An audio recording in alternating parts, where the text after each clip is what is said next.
does Jake Paul deserve credit? And I never thought I'd say this, but yes, fake Paul deserves a bit of credit because he's jumping in there with somebody that could potentially render him unconscious, I think quite easily as well. Daniel Cormier didn't hold back when he shared his thoughts on the Jake Paul versus Anthony Joshua matchup, and his message was so blunt that it instantly grabbed the attention of everyone following the situation. Yeah, but what about Anthony Joshua, man? That's bad, bro. Hey, Laura was like, why you say that like that? Cormier's perspective came out during a conversation with Logan Paul, and the way he approached the topic had people buzzing. When Logan brought up how real the Joshua fight was, Cormier didn't seem shocked, but he made it very clear that the fight couldn't possibly be treated like a normal heavyweight contest. He felt that Anthony Joshua's size and power alone would make this a dangerous night for Jake unless there were rules or guidelines in place. At the same time, he insisted Jake had invested years of full-time commitment into boxing, surrounding himself with elite trainers, spending endless hours learning the craft and improving in ways that casual viewers often ignore. It wasn't a joke to him that Jake had made progress. He truly believed Jake had turned into a capable fighter who could handle himself far better than people expected. What he thinks about my brother fighting Anthony Joshua. Dude, it's real. It's fucking. It's real. There's got to be some rules in place for Anthony not to. Dude, I don't think there's rules. Man. Come on. I swear to God. I keep telling people this, right? And this is where people fucking up, especially these MMA dudes. I keep saying, stop treating Jake like he's not a boxer. Yeah. It's been 5 years now of pure boxing with great coaches and great training partners. He's gotten a lot better. He's gotten a lot better. He can fight, man. Yeah, but what about Anthony Joshua, man? That's bad, bro. Still, he understood reality. When Logan mentioned that Anthony Joshua wasn't going to treat Jake any differently than he treated previous opponents, Cormier didn't argue. He simply acknowledged how tough of a matchup this could be. Even though he acknowledged Jake's growth, he didn't pretend Joshua wasn't on another level. He didn't try to soften the reality of it. What he did emphasize, though, was the bravery behind even agreeing to this fight. From his point of view, Jake stepping into the ring with a massive, elite heavyweight without any safety nets deserved respect, even from critics who often dismissed him. Cormier felt that if Jake walked into such a fight without restrictions put in place, then credit needed to be given, because very few would dare to do the same.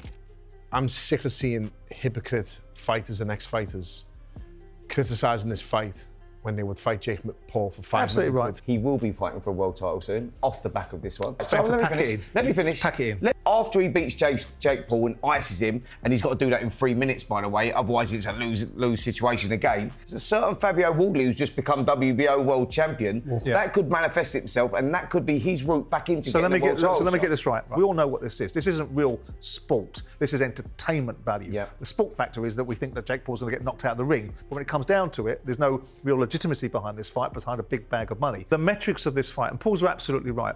The hypocrisy of people saying that this is a disgrace for him taking this fight, everyone will run towards this fight because the opportunity is so commercially big. Netflix will pay 100 million all day for this fight. Even the Saudis won't pay this kind of dough for that kind of fight. When they put Mike Tyson on against Jake Paul, they managed to achieve an extra 2 million new subscribers.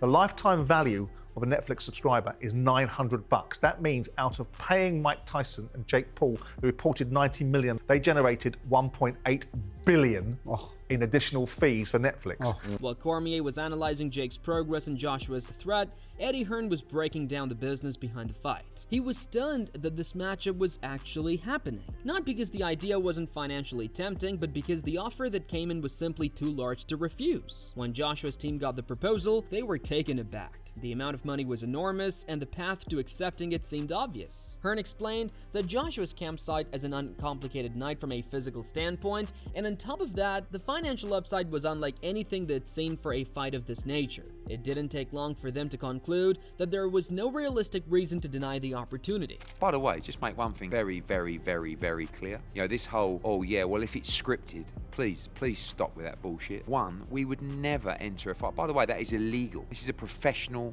sanctioned contest. I don't believe for a second that fight was... Imagine saying to Mike Tyson, yeah mate, like, don't hit me. Do you honestly think that Jake Paul or Nikisa would have even the front to say to me, right, here's the proposal, 8 rounds, 10-ounce gloves, but you're only allowed to really throw punches from the 4th round? I mean, he's going to go in there and destroy him. That is what he's going to do. 8 rounds, 10-ounce gloves, and the weight was set below 245, which it's not easy for AJ. He's been fighting at about 255 lately. But also, we understand, like, there's got to be some kind of disadvantage, because it's like Father Christmas, as I said, just come down the chimney with a sack load of cash and went, hello, AJ, we're going to give you a wonderful Christmas. Here it all is, for a little run out in Miami, and after that, you can go and have a couple of days on the beach as well. You're never going to be able to keep everybody happy. You can't take away an Olympic gold medal, and you can't take away 2 world heavyweight championships. What do you say to the people who say Anthony is ruining his legacy just by taking this fight? Fans don't respect what he's done in the sport already. He's an Olympic gold medalist, 2-time unified heavyweight champion of the world. I sort of sympathize with him because I feel like if he doesn't beat him quicker than he beat Francis, people are just going to write it off. I'll ask you bluntly, have there been any discussions about there's an agreement, there's a secret contract? Have any of those discussions happened regarding this fight? It's an 8-round professional fight. AJ wouldn't have taken it if that was the stance it had to be, if it was an exhibition, if it was you've got to hold him up for 8 rounds. It wouldn't suit Anthony Joshua. Anthony Joshua is going in there to knock out Jake Paul. Meanwhile, Tyson Fury added his own chaos to the mix, as he always does. Whenever he talks about Joshua, the sports world listens, and this time was no different. Fury tossed out comments suggesting that Jake had an actual chance to win, and his remarks immediately created a storm. The boxing community split in half. Some genuinely wondered if Fury believed what he was saying, while others assumed he was just trying to get under Joshua's skin as their long-running rivalry continued. Fury had even joked before that he had put money on Jake beating Joshua, and while no one knew whether he truly meant it, the effect was clear. He added fuel to the conversation, and the matchup grew even more chaotic because of him. Do you regret the Joshua fight not happening? No, I don't. I don't regret anything. Life's too short for regrets. What do you think of Jake Paul calling him out? I think it's a good fight. I think it's a real 50-50 fight. While Fury was stirring public reaction for fun or strategy, Derek Chisora approached the situation with full seriousness. He didn't see this as entertainment or something to laugh at. Instead, he warned Jake about what he believed was a very real and very dangerous decision. Chisora's concern was physical. To him, there was no way Jake could realistically handle the size difference. He pointed out that heavyweights aren't like the opponents Jake had been fighting. There was no trick, no strategic workaround that could make up for such a massive physical gap. Chisora felt that if Joshua genuinely let his hands go and fought the way he normally does, the danger to Jake would be immediate and severe. Anthony Joshua versus Jake Paul, do you think that's going to happen? And if it does, what happens? Listen, as I keep saying to everybody, man, in the Middle East there's a war happening, yeah? In Europe there's a war happening. In Africa people are dying. So we need a bit of entertainment, and right now, this is a great fight for entertainment for us right now. A 1-round entertainment. Surely that doesn't go past 1 round. We never know, you never know. But you know what? As I said yesterday, Jake Paul will be so confident to get into this fight, because after you watch Daniel Dubois fight, you think you can do exactly what Daniel did. So, listen, I'm up for this fight to happen, and I want to see AJ just put the lights out of this young man. 100%, come on, AJ. John Fury echoed that sentiment, but from a different angle. He believed that Joshua had a responsibility to come forward aggressively. Any hesitation in his mind would make people raise suspicions about the nature of the event. He felt that if Joshua attacked with genuine intent, the fight wouldn't last long, and any slower pace would be seen as questionable. To him, this matchup shouldn't be interpreted as a legitimate meeting between 2 athletes of the same level. He viewed it as pure spectacle, something built for entertainment, not a competitive contest. You know, I wish Anthony all the best of luck. But Anthony, listen to me. Don't take a dive with this Jake Paul, mate. Do not do that, not for $1 billion, my pal. Don't do it. Don't do as the others have done. Do not take dives. If he fights, you knock him dead as a nit, and good luck with it. Tyson says he's going to bet £1 million on Jake Paul knocking out Joshua. This is what I'm saying. How's that work? He can't, can he? Anthony Joshua could knock Jake Paul out with his dick. So if it goes any other way, you know. You give me a headline there, by the way. If it goes any other way, you know it's fucking fixed, don't you? Enough said. Enough said.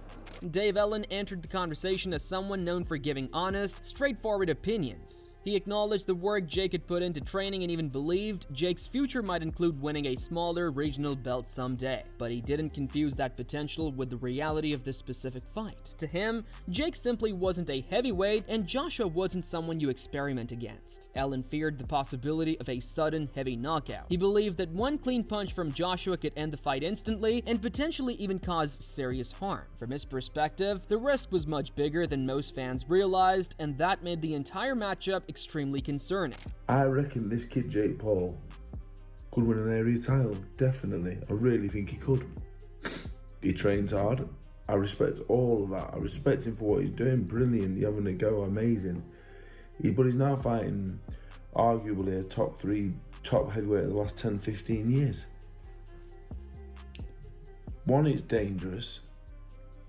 We're talking like it's a real fight. The whole thing I've been doing right now is based on it's a real fight. They're both going to try and flatten each other. It's dangerous.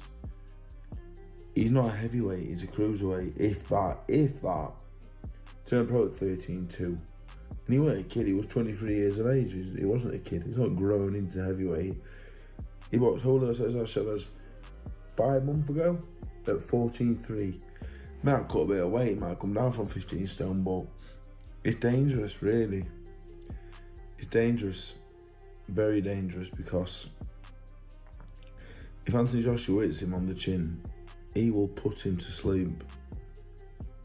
He will hurt him, and he could really hurt him, because Mike Tyson in his late 50s, all his MMA fighters, Chavez shot to bits. When Anthony Joshua hits him, he'll have the shock of his fucking life. He's not naturally big enough, for one. 2, he isn't good enough. Ryan Garcia summed up the difference between the two fighters in a way that matched the reaction many boxers had. He didn't think Jake had picked a bad opponent, he thought Jake had picked the worst possible one. To Garcia, the gap between Jake's experience and Joshua's history in the sport wasn't merely large, it was almost staggering. He imagined Jake stepping into the ring with confidence, only to immediately understand the gulf between him and a massive elite heavyweight who had spent years fighting the best of the best. Garcia didn't expect Jake to win rounds. He believed that if Jake managed to look competitive for even a brief moment, it would be an achievement on its own. If he could win 1 or 2 rounds, to me, that's a W. You know what I mean? So this fight is probably the worst fight that Jake Paul could have taken. Out of all the fights he probably had a choice, you know, myself, who else did they say? I forgot. The other guy, you know what I mean? That's worse. This is a big dude, heavyweight. Like, how you go from 135 to 225? Like, you know, it's gonna be difficult, but why do you think he takes it, Ryan? He's just addicted to doing huge fights. You know what I mean? At the end of the day, he has so many options. He's always looking for the guy that can make the most noise. You know, all his picks that he's fought in the pros has been guys that have some name, whether they're UFC fighters, NBA players. You know, you want Gervonta Davis. He's small, so I know I could beat him. He's probably thinking Anthony Joshua. He gets, you know, maybe his chin is suspect. Maybe he's not even thinking about me. So I'm gonna come in and somehow hit him with my right hand, because he believes that his right hand is as strong as Wilder's. You know, the way he talks, like my right hand's like this. So I think he's seen Dubai. I can't say his name. Dubois. Yeah. That's what he's thinking. Drop his with the right hand. Oh, I could do that. Like, that's my shot. You know what I mean? What about respect, though?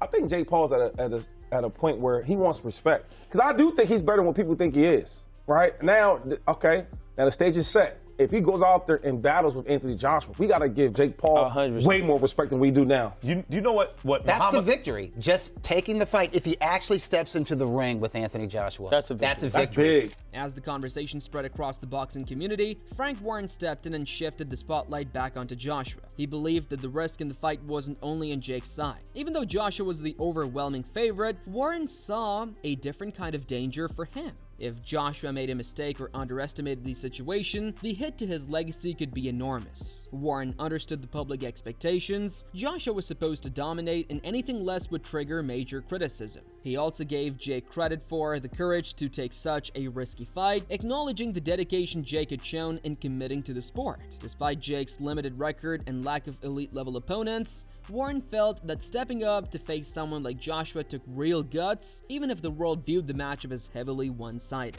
Jesus, I mean, he took that game from one extreme to the other. He's really up there now, and he's fighting, as I say, a 2-time world champion, natural weight, heavyweight. He's gonna have his hands full. He's gonna be a big underdog, a big underdog. But you know what? People watch it because they think it's a car crash. So we're talking about, you know, a top heavyweight, one of the best heavyweights in recent times in Anthony Joshua, a dangerous man going in against still a novice cruiserweight. Should that even be sanctioned? Is it safe? It's going to be sanctioned, isn't it? They're announced. Should it be? Should it be? Well, if they're both fitting well, and he's, I mean, If his name wasn't Jake Paul, would that be? Is it dangerous? This is dangerous. This fight, right? It's a dangerous fight. Of course, it's all it's a dangerous fight. But I'm not here to be there selling their show. I've got no interest in the fighters from that perspective. I just think that he is a licensed boxer. He's trained. He knows what he's getting involved with. He's not an idiot. And he knows what he's going to be up against, but he must believe in himself to do it. David Haye kept the focus on Joshua's physical presence. He viewed the fight through the lens of danger, highlighting how Joshua's size and knockout strength could end the contest quickly and violently. Haye didn't think Jake's challenge would come from a long, drawn-out battle. Rather, he believed the greatest threat was a sudden explosion of power, something Joshua had delivered to many fighters who were far more experienced than Jake. I'm a massive fan of anything that brings eyeballs to boxing. Anything that gets people who may not be interested in boxing to start watching boxing. I'm for that. I want to fan that flame. I think he's going to lose, but if he can you imagine if he somehow finds a way to win? Is it legacy damaging for AJ? No, it won't affect his legacy. If he goes out there and knocks Jake Paul out in one round, no one's going to think of it any worse of him than before. Tony Bellew also weighed in with a similar sense of disbelief. He understood the gap in size, weight, experience, and physicality, and couldn't see any scenario where the matchup played out evenly. To Bellew, it seemed almost comedic to imagine Jake stepping into a ring with a man who had spent his entire career fighting massive, elite heavyweights. Bellew felt that as long as the fight followed real professional rules, Joshua would completely control how quickly and how decisively it ended. What happens when I think we both know, but for the sake of saying it specifically, if the two of them do collide in the ring, Josh and Jake, yeah. I don't believe it. I don't believe a single thing until I see him in the ring. I don't believe any. Even if they come together for a press, I don't believe it. I don't genuinely believe he will climb into a boxing ring with 10-ounce gloves on with Anthony Joshua. It won't happen. It can't. Hypothetically, if it does, how long does it last? As long as Josh wants it to. Simple as that. As long as he wants it to. The same way it did with Floyd Mayweather and Conor McGregor. The same way it did with Anthony Joshua and Francis Ngannou. Finally, Tim Bradley added a psychological perspective. He wondered why Jake's camp even pursued this fight in the first place and thought they might have seen an opening in Joshua's recent history, his losses, his injury recovery, and the questions surrounding his mindset. Bradley believed that doubts could now shape how Joshua approached the fight. Still, despite whatever mental challenges Joshua had faced over the years, Bradley felt that his experience, skill, and background as a former world champion made him the overwhelming favorite. To Bradley, this fight was more than a physical clash. It was a collision of ambition, legacy, risk, and opportunity. Both men had something to gain and something to lose, and the stakes were high in completely different ways. Oh yeah, Tim Deadstone Bradley, you already know the rest. Oh, did y'all see? Did y'all see what Mike Coppinger said? Oh, is it true? Is it real? Ooh, hey, I like this fight way better. Fake Jakey Paul and Dirty Love. They did it again. They got another guy in there that's a little bit of weak-minded. One that might even sell his soul a little bit for that money. Yeah, and go ahead and lay down for Jake Paul. Yeah. Man, this is supposed to be an easy fight for a dude named Anthony Joshua, a dude that did 24 rounds with freaking Usyk, a guy that knocked out Ngannou, one of the baddest mans on the planet. Boy, this is supposed to be easy licking for him. Easy money. Shoot, if he go in there and be who he is, right? An experienced Olympic gold medalist, an experienced fighter that he is, bigger than Jake Paul, stronger than Jake Paul, got more skill than Jake Paul. He's supposed to serve Jake Paul. But if he don't go in there and serve Jake Paul, then you know what it is, guys. Yeah, our question's gonna be answered. Yeah, straight up scripted, straight up WWE. Yeah. Ain't nobody can say nothing different to me. Oh yeah, because Anthony Joshua, he's supposed to smash Jake Paul. Period. Smash him. Yeah. Easy work. That's what it's supposed to be like. But if he go in there and he struggle, yeah, and he find himself on the campus looking for a mouthpiece or something, oh man, come on now. And you know Jake Paul, he signed that NDA, he signed his little rights away and was like, oh, I'll take a dive for $40 million, no problem. I'll take a dive, I don't care. All I care about is the money. All I care about is myself. I don't really care about the sport itself. I'm over the sport, yeah, and then we know, guys. But yeah, I'm definitely tuning in for this one. Oh yeah, I'll be watching closely. But anyways, yo, that's my time, and I'm Tim Desert Storm Bradley, and I'm out. With all these voices mixing together, the matchup grows larger than anyone expected. Some see danger, some see opportunity, some see chaos, but the message from all sides is clear. This isn't just another boxing match, it is a moment that can shift careers, spark controversies, and draw the attention of millions around the world, all because Jake Paul and Anthony Joshua are willing to walk into a ring together with the whole world watching.